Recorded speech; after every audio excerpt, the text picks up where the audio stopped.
மகர ராசி 2025 வருகின்ற சனி பெயர்ச்சி பலன்கள் எப்படி இருக்க போகுது? சனீஸ்வர பகவான் ஏற்கனவே பார்த்தீங்கன்னா உங்களுக்கு ராசிக்கு 2ஆம் இடத்துல சனி பகவான் இப்போ பாதச்சனி போயிட்டு இருக்குதுன்னு சொல்லுவோம். இப்போ விடுபட போகிறீங்க, பயப்பட வேண்டாம். கும்பத்தில் இருந்த சனீஸ்வர பகவான் மீனத்திற்கு செல்கிறார். மேற்கு அப்புறம் ரிஷபத்தில் இருக்கிற குரு மிதுனத்துக்கு போகிறார்.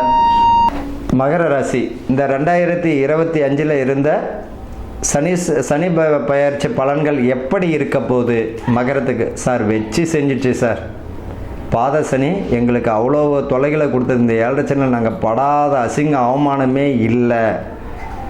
ஒரு மனிதன் எதையெல்லாம் அனுபவிக்க வேண்டுமோ அத்தனையும் நாங்கள் அனுபவித்து விட்டோம், இனி அனுபவிக்கிறதுக்கு எதுவுமே இல்லை அப்படின்னு நினைத்தவர்களுக்கு பயப்படவே வேண்டாம். உங்களுக்கு அற்புதமான பலன். ஆனால் இன்னொரு விஷயமும் சொல்லி 2024 உங்களுக்கு மேற்கு அப்புறம் ஓரளவு கெடு பலன்கள் குறைஞ்சு சுப பலன்களை கொடுத்துருக்கோம்.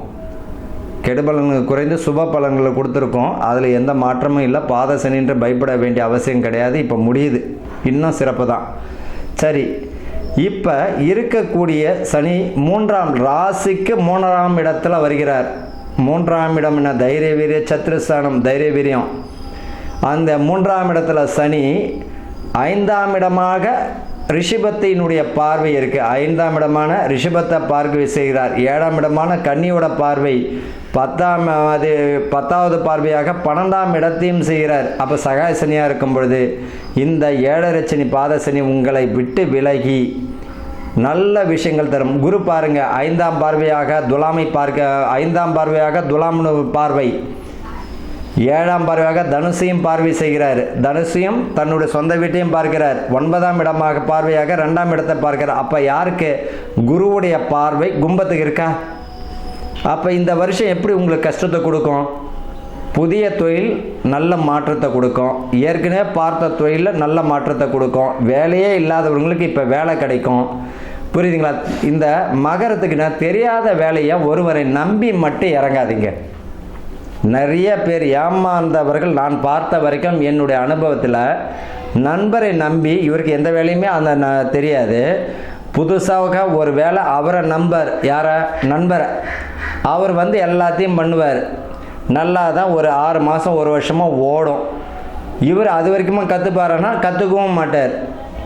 அப்போ என்ன பண்ண, ஏதேனும் ஒரு கருத்து வேறுபாட்டில் அவர் ஓடிட்டாருன்னா இவர் அந்த தொழிலை முடக்கிற மாதிரி ஆகிடும், இல்லைன்னு தெரியாது. இது நிறைய ஹோட்டல் இண்டஸ்ட்ரி, இந்த மாதிரி கம்யூனிகேஷன் சம்மந்தப்பட்டது, கம்ப்யூட்டர் நான் பார்த்த வரைக்கும். அப்போ முழுமையாக ஒரு தொழிலை செய்யணும்னா அந்த தொழிலினுடைய அனுபவம், அந்த தொழிலை பற்றி முழுமையாக உங்களுக்கு தெரியும்னா இறங்குங்க. இல்லை ஒருவரை நம்பி நீங்கள் இறங்குறீங்க அப்படின்னம்னா அதுக்கு நீங்கள் தான் பொறுப்பு. புரியுதுங்களா? அப்போ மகர ராசிக்கு 7.5 சனி விலகிட்டாலும் யார் நல்லவர் யார் கெட்டவர் யார் எப்பேற்பட்டவங்கன்னு காட்டியும் கொடுத்துருவார். கவலைப்பட வேண்டாம். இந்த காலம் பார்த்தீங்கன்னா உங்களுக்கு ஏற்கனவே திருமணம் தடை தாமதம் அடைந்தவர்களுக்கு நாளைக்கு கல்யாணம் இன்னைக்கு நின்னவர்களும் பார்க்குறேன், நிச்சயம் ஆயிருக்கும், நின்னதையும் பார்க்குறோம். அவர்களுக்கெல்லாம் சரி, திருமணம் தடை தாமதம் அடைந்தவர்களுக்கும் இந்த வருஷம் சுபகாரியத்திற்கு பலம் உண்டு. ஏற்கனவே டிவோர்ஸ் ஆகிருக்கும், 2வது திருமணத்திற்குரிய பலத்தை கொடுக்குறவங்களுக்கு பலன் உண்டு. நீங்கள் இந்த மகரத்தை பொறுத்த வரைக்கும் ஒரு விஷயத்தை புரிஞ்சுக்கணுங்க. மகர ராசியை பொறுத்த வரைக்கும் குரு என்ன செய்கிறாரு? தனுசு வீட்டையும் பார்வை செய்கிறார். குரு எதை பார்க்குறாரு? மகரத்துக்கு தனுசையும் பார்வைகிறார். அப்படின்னு இருக்கும்போது உங்களுக்கு குருவுடைய பலன் கிடைக்குமானா கிடைக்கும். என்ன கிடைக்கும்? கண்ட்ரோல் பண்ணுவார். இந்த தேவையில்லாத செலவு, தேவையான செலவை மட்டும் பாரு, எச்சரிக்கை. அதையும் மீறி போகிறது யாருடையது? உங்களுடையது தான்.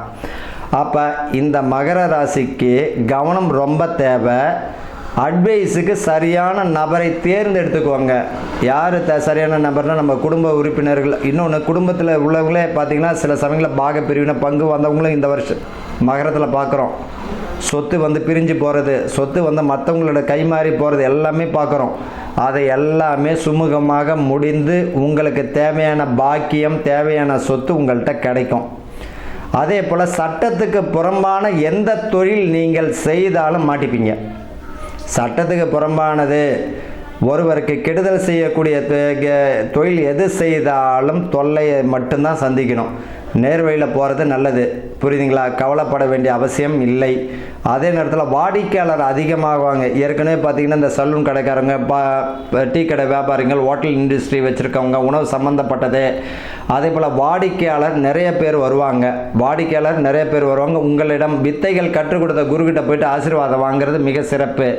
வித்தைகள் கற்றுக் கொடுத்த குருக்கிட்ட ஆசீர்வாதம் வாங்கிட்டீங்கன்னா தொழிலை இன்னும் டெவலப் பண்ணி கொடுக்கும். அதே நேரத்தில் பார்த்திங்கன்னா உடல் உபாதைகள்லாம் பார்த்திங்கன்னா சின்ன விஷயமா இருக்கும். இந்த நீரிழிவு சம்மந்தப்பட்ட நோயாளிகள் பார்த்தீங்கன்னா ஏதோ ஒரு இடத்துல புண்ணு இருக்கும். கேர்லெஸ்ஸாக விட வேண்டாம், கொஞ்சம் கவனமாகவும் ஆரம்பத்திலேயே ஒரு கருப்பாக இருக்க புள்ளியாக இருக்கலாம் மருத்துவம் பார்த்துக்கிறது ஆரம்பத்திலேயே அதுக்குரிய தீர்க்கக்கூடிய வலிமை தந்துடும். தேவையில்லாத பழக்க வழக்கங்கள் இருந்ததுனாலும் விட்டு ஒழிஞ்சிருங்க. ஏன்னா இனிமே நல்ல விஷயங்கள் நிறையா கிடைக்க போது அதை பயன்படுத்திக்கணும்.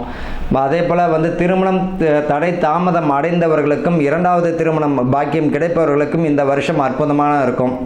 மாணவர்களுக்கு கல்வியில் நல்ல முன்னேற்றம் கிடைக்கும். அதே போல் ஐடி துறையில் அவர்களுக்கு பதவி பணி உயர்வு இடமாற்றம். எனக்கு கல்யாணம் ஆகிடுச்சு, நானும் என் மனைவியும் பார்த்திங்கன்னா வேலை நிமித்தமாக ஒரு ஆளுக்கு ஒரு திசையாக இருக்குன்றவர்களுக்கெல்லாம் குடும்பமாக அமைச்சு கொடுக்கக்கூடிய பாக்கியம் உண்டு. வீடு பார்த்திங்கன்னா அமையக்கூடிய நிரந்தரமான வீடு கிடைக்கக்கூடிய பாக்கியம் உண்டு. ஏற்கனவே போகியத்தில் இருந்தவங்களுக்கு அந்த வீடை ஓனரே பார்த்து நீங்களே வாங்கிக்கிறீங்களான்னு கேட்டு அதை நீங்கள் வாங்கக்கூடிய அந்த மதிப்பும் உண்டு. ரியல் எஸ்டேட் துறை வீடு கட்டி வாங்குறவங்க நல்ல லாபம், வாங்குறவங்களுக்கு ஒரு நல்ல லாபத்தை தான் கொடுக்கும். அதே போல் பார்த்திங்கன்னா ஒரு விஷயம் என்னென்னா, கடன் வாங்கும் போது மிக மிக கவனம். லோன் போடுறீங்க அப்படின்னா கவனமாக இருங்க. தேவையில்லாத லோனை போட்டுட்டு தேவையில்லாத விஷயங்களை பணத்தை விரயம் பண்ணிக்க வேண்டாம். அசட்டான ஒரு பொருளை வாங்கிக்கிறது அது சுபமான விஷயத்துக்கு நல்லது. கூட்டு தொழில் பண்ணுறவங்க உங்களை நம்பி நீங்கள் அந்த தொழிலில் இறங்குனீங்கன்னா குட்டு. மற்றவங்களை நம்பி நீங்கள் தொழிலில் இறங்குனீங்க அப்படின்னா உங்களுக்கு பாதகம் தான். என்னங்க அது 7.5 சனி தான் எனக்கு முடிஞ்சிடுச்சு, என்னுடைய டியரஸ்ட் ஃப்ரெண்டு, இவருக்கு நல்ல நாலேஜ் இருக்குது, அதுன்னு இருக்குது, எல்லாம் இருக்கட்டும். உனக்கு அந்த தொழிலை பற்றி தெரியுமா? உனக்கு முழுமையாக அந்த தொழிலை பற்றி தெரியுமா? தெரியாது. அப்படி திடீர் இப்போ இன்றைய காலம், இன்றைக்கி இருக்கக்கூடிய மனிதர்களுடைய மனநிலை நாளைக்கு இல்லை. நாளைக்கு இருக்கக்கூடிய மனிதர்களுடைய நிலை பார்த்திங்கன்னா மாறலாம். அப்படின்னு இருக்கும்போது ஒரு தொழிலை மற்றவனை நம்பி தொழில் தொடங்குற நீ அப்புறம் நாளைக்கு அவர் விலகிட்டார்னா அந்த தொழிலை எப்படி திறமையாக செய்ய முடியாது. என்ன காரணம் அப்படின்னா, மகரத்திற்கு 7.5 சனி விலகிட்டாலும் உங்களுக்கு 8ஆம் இடத்துல இப்போ இப்போ பார்த்தீங்கன்னா உங்களுக்கு என்ன பாதகத்தை தான் தருவார். பாதகத்தை தரும்பொழுது எப்படி உங்களுக்கு நல்ல பலனை கொடுக்கும்? கொடுக்கக்கூடிய வாய்ப்பு தராது. 6ஆம் இடத்துல வரக்கூடிய குரு எப்படி ருண ரோக சத்ருஸ்தானம், கடனையும் கொண்டாந்து விட்டுருவார். தேவையில்லாத அவரை நம்பி கடன் வாங்கிட்டு கடனை அடைக்க முடியாமல் ஆடும். 6ஆம் இடத்துல மிதுனத்தில் வரக்கூடிய குரு சுப பலனை தருவாருன்னா உனக்கு விரைத்தை தான் கொடுப்பார். அங்கே இருக்கக்கூடிய குரு காப்பாற்றுவார்னா செய்ய மாட்டார், ஏன்னா நீயே போய் விழுந்துட்ட. ஆக மொத்தத்தில் கவனமுடன் எச்சரிக்கையுடன் மிக அற்புதமான பலன்களை அனுபவிக்க வேண்டியவர்கள் இந்த மகர ராசிக்காரர்கள் அன்பர்கள் மட்டுமே. ஆக மொத்தத்தில் இவர்கள் கவனமாக இருக்கணும். கவனமாக இருந்தீங்கன்னா லாபத்தை பார்த்துடலாம், கவனமாக இருந்தீங்கன்னா நல்ல விஷயங்களை அனுபவிக்கலாம், கவனமாக இருந்தீங்கன்னா தேவையான பாக்கியத்தை கிடைச்சிடலாம்.